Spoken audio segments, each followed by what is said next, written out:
Hey, man. Am I driving okay?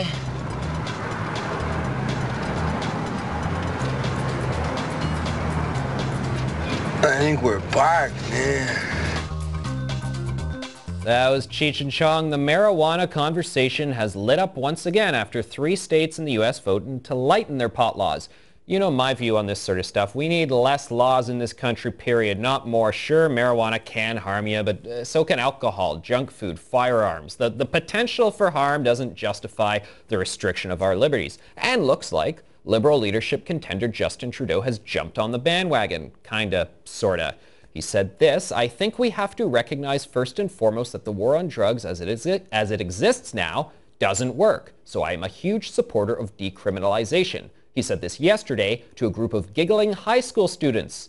He also toyed with full-on legalization. You might think this is a victory for marijuana advocates, but Trudeau has been surprisingly inconsistent on this record. Here's what he said earlier this year: "My own issue is that we're trying to encourage people to drink less and smoke less tobacco, to legalize something that we know is perhaps not as harmful but not necessarily healthy could be a step in the wrong direction. But I do believe in free choice." It's almost like he's flip-flopping to secure votes. A politician do that? Why, I never.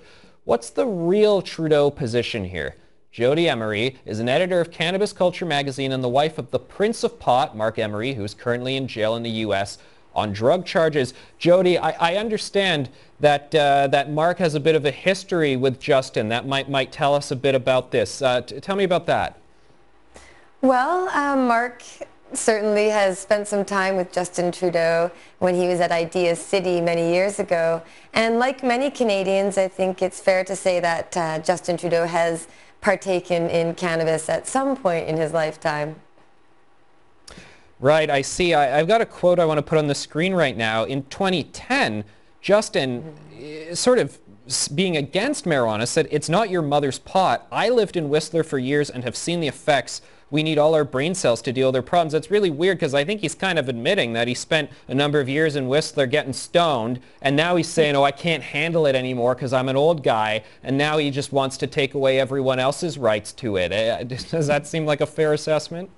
Well, it is pretty disappointing, particularly when Bill C-10, the mandatory minimums, at that time it was called C-10, when that was voted on in Parliament, Justin Trudeau stood up and voted in favor of it. And that meant in favor of mandatory minimum prison time for pot. So he has been flip-flopping a lot, but you know, I suppose if somebody doesn't hold a firm position, you can try and woo them over to your side. So I'll try and do that with him. Yeah, it does seem to me like he's being just a bit of a typical politician, and that he's saying things, I mean, nobody out there can really disagree with him in some sense because he's really catering to every different view on marijuana. But it seems to me that at least the marijuana advocacy crowd is hip to this inconsistency, and I think it could result in him having no support. But you are saying that you're still going to try and woo him in your direction. Well, absolutely. I mean, the Liberal Party voted that they would support legalization as part of their party platform. And we know that 66% of Canadians in the last poll support legalization.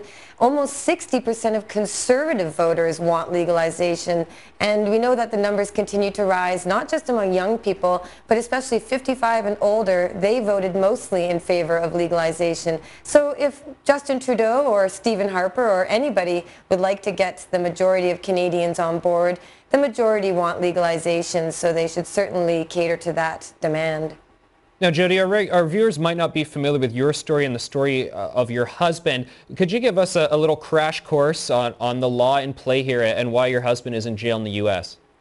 Well, Mark, for many years, starting in Ontario, used peaceful civil disobedience to break bad laws. Like he didn't like Sunday shopping laws, censorship of music, censorship of books. So he went to court to try and change those laws, and he decided to do the same with marijuana laws. He started selling marijuana seeds through the mail to people anywhere in the world in 1994, and that was out of Vancouver, BC, and all the money raised would go back towards political campaigns, ballot initiatives, elections, all sorts of activism. And he just So just to be clear for the viewers, by selling seeds, you know, he didn't have armed guys with him. He wasn't like a criminal drug runner or a gangster. It was marked just with a bunch of envelopes. It was envelopes and stamps and sent through the postal system with 2 different people helping him out here in Vancouver. There were no American associates. There was no organized crime. The U.S. Drug Enforcement Administration admitted themselves that they tracked all the money and it all went to politics. And they admitted on the day of his arrest, when he was facing extradition to the United States, that it was all about the money he was giving to legalization reform.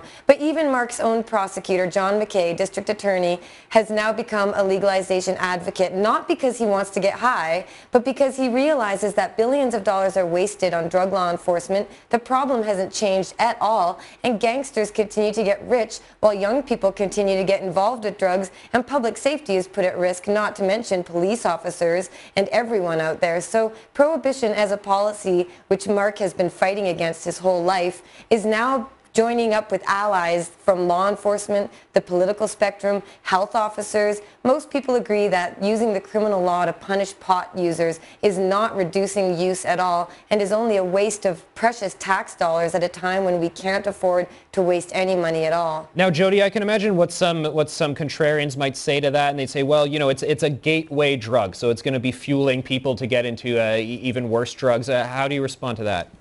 Well, first I would say that if it is a gateway drug, it's because it's illegal. So if you go and buy your pot from a drug dealer, he might introduce you to hard drugs trying to get you to use them. And secondly, you know, gateway drugs, let's talk about alcohol. I'm pretty sure most people who use pot drank alcohol first. And just because somebody might encounter other drugs doesn't mean we should put them in prison. People make bad choices. I wouldn't snowboard down a triple black diamond ski hill, but some people choose to, and they take precautions to do it safely. We need to educate people about making smart, responsible, healthy decisions, but not punish them when they make a bad decision. We need to help them like we would help an alcoholic or a nicotine addict. We help them. We don't punish them for their bad decisions. Jodie, we're out of time, but I'd like to thank you very much for joining us on this program this evening.